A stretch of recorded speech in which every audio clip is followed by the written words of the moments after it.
I'm Adua from Sekolah Kebangsaan Limbang.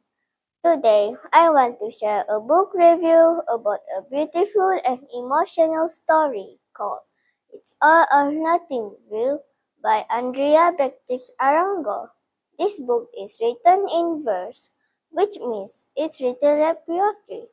The short lengths make it easy to read and help us understand characters' feelings.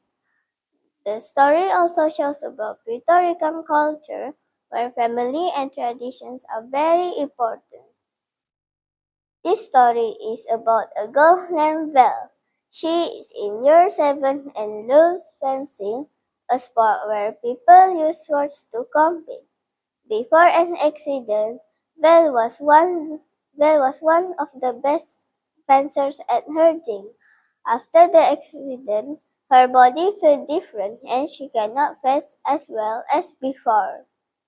She feels sad, frustrated, and starts to doubt herself, especially when a new fencer becomes the best at the gym. I like this book because it teaches many good values. First, it teaches us to never give up even when things are hard.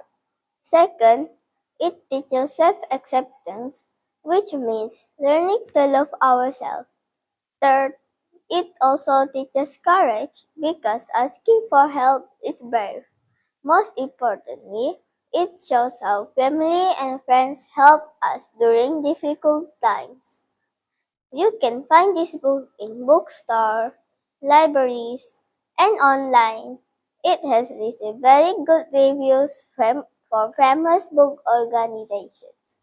In conclusion, this story reminds us that meaning is not the most important thing.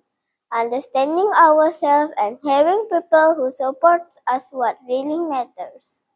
I recommend this book to students who enjoy sports and emotional stories like me. I would give this book 5 stars out of 5. Thank you for listening.